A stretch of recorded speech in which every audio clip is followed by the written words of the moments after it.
The Rolling Stone cover and the virginity debate, 1999. Britney Spears was 17 years old when she appeared on the cover of Rolling Stone in April 1999, photographed by David LaChapelle lying on satin sheets in her bedroom, holding a Teletubby doll, wearing a push-up bra and underwear. The image ignited a national debate about the sexualization of a minor. Parents' groups were outraged. Media critics questioned whether a teenage girl should be marketed this way, but here's what nobody talked about. Britney didn't commission the shoot. Adults around her, managers, label executives, photographers, magazine editors, all made decisions about how to present a child to the world. And when the backlash came, the child bore the consequences, not the adults. Simultaneously, Britney was publicly declaring she was a virgin who planned to wait until marriage, a statement that made her the center of an impossible contradiction. She was being marketed as a sex symbol while being expected to embody purity. The media couldn't reconcile the two, so they made the contradiction her problem rather than theirs. The virginity debate would follow Britney for years, and it set the template for everything that came after. The world demanded she be two things at once, and then punished her for not being either. The Justin Timberlake breakup, 2002. When Britney and Justin Timberlake broke up in 2002, after 3 years together, the narrative was written instantly. Britney cheated. Justin was the victim. Case closed. Timberlake released Cry Me a River, a devastating breakup anthem accompanied by a music video featuring a Britney lookalike being caught with another man. The song topped charts worldwide. Justin was celebrated as the wronged party. Britney was vilified as the unfaithful girlfriend. For 20 years, that was the accepted story. Then in 2023, Britney's memoir, The Woman in Me, flipped the narrative entirely. She alleged that Timberlake had been unfaithful first, cheating with another celebrity. She also revealed that she had become pregnant with Timberlake's child and that he pressured her to have an abortion, which she did despite wanting to keep the baby. The public reappraisal was immediate and brutal, not toward Britney, but toward Justin. Fans turned on Timberlake, pointing out that he had built his solo career on publicly humiliating an ex-girlfriend,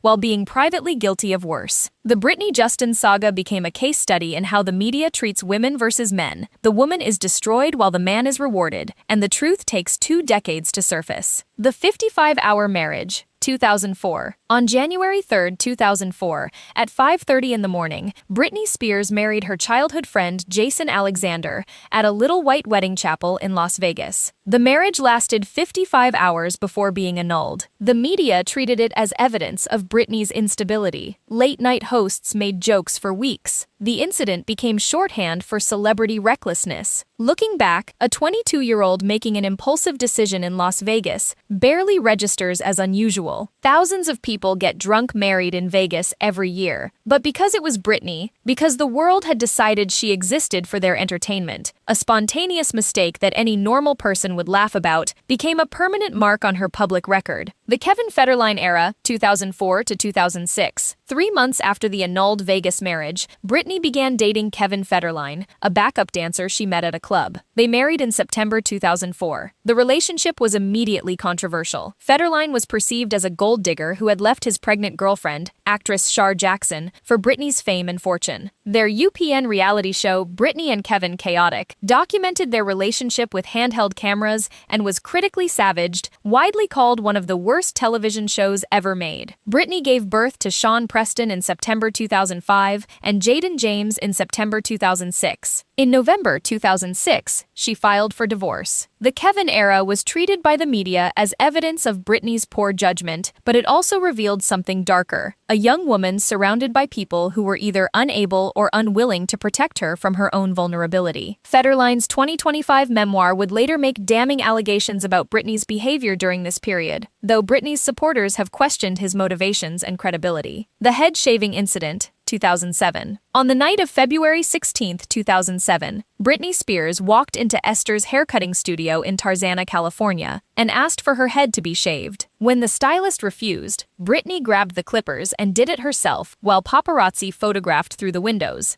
Days later, she attacked a photographer's car with an umbrella at a gas station. The images went around the world instantly. Every tabloid, every news channel, every website ran the photos. The head shaving became the defining image of Britney's breakdown and the defining image of early 2000s celebrity culture's cruelty. A woman in obvious psychological distress was photographed, mocked, and turned into a punchline, while dozens of paparazzi earned thousands of dollars per photo. What nobody asked at the time was what drove Britney to that chair. She had just checked out of rehab. She had driven to Kevin Federline's house to see her children and been turned away at the gate. She was 25 years old, in a custody battle, surrounded by paparazzi every second of every day, and experiencing a mental health crisis in the most public way imaginable. The head shaving wasn't a fashion statement. It wasn't a cry for attention. It was a woman taking control of the only thing she could, her own body. The 2007 VMA performance. On September 9, 2007, Britney performed Gimme More at the MTV Video Music Awards in what was supposed to be her comeback moment. Instead,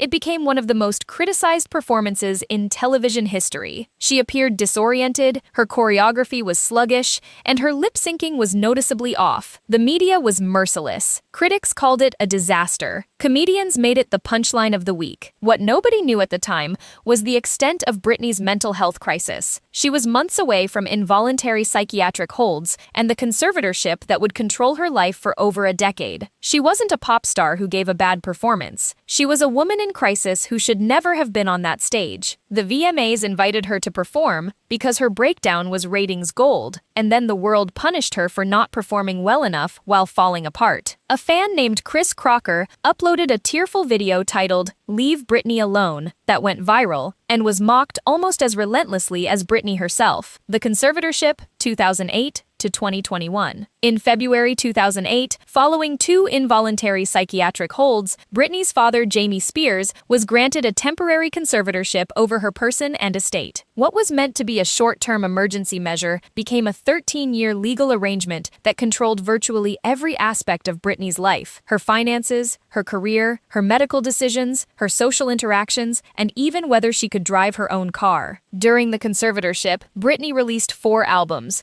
performed a 4-year Las Vegas residency that grossed over $137 million and generated hundreds of millions of dollars in revenue. She was considered too mentally incapacitated to manage her own finances, yet simultaneously capable of memorizing complex choreography, performing nightly shows, and fulfilling professional obligations that would exhaust a healthy person. The contradiction was the conservatorship's most damning indictment. In June 2021, Britney addressed the court directly for the first time, delivering a 23-minute statement that shocked the world. She said she was forced to perform against her will. She said she was put on lithium against her wishes. She said she wanted to sue her family. She said, "I just want my life back." The Free Britney movement, dismissed for years as a conspiracy theory promoted by overzealous fans, was validated overnight. On November 12, 2021, Judge Brenda Penny terminated the conservatorship. Britney was free for the first time in 13 years. She was 39 years old. The memoir, The Woman in Me, 2023, released October 24, 2023. The Woman in Me became the best-selling nonfiction book of the year, moving over 2.5 million copies in its first week in the United States alone. The memoir revealed details that even the Free Britney movement hadn't known: the pregnancy and abortion with Justin Timberlake, the isolation during the conservatorship, the forced medication, the surveillance, and the psychological toll of having her autonomy removed for over a decade. The book was raw, painful, and frequently angry, a woman finally telling her own story after decades of having it told for her by tabloids, ex-boyfriends, family members, and courts. It fundamentally shifted public understanding of Britney Spears from a cautionary tale about fame's dangers to a story about systemic abuse enabled by a legal system designed to protect vulnerable people that instead imprisoned one. The ongoing struggles, 2024 to 2026. Freedom has not been a fairy tale. Since the conservatorship ended, Britney's public behavior, erratic Instagram posts, a brief marriage to Sam Asghari that ended in divorce after 14 months, and ongoing family estrangement has continued to generate headlines. She was arrested on the evening of March 4, 2026, by the California Highway Patrol on suspicion of driving under the influence. Kevin Federline's 2025 memoir